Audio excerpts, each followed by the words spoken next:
Hello guys, in this video I am going to show you how to set the same type of route for the route planning section in the TomTom Go application.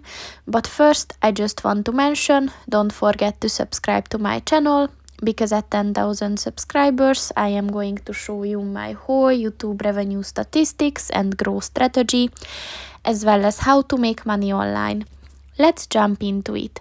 First of all, open the application on your phone and then click on the menu button at the bottom of the page on the left, and then scroll down and click on the settings button, and then click on the route planning button, and then here look for the always plan this type of route section. And as you can see, these are the settings that you can choose, so just click on the one that you want to use and it is set.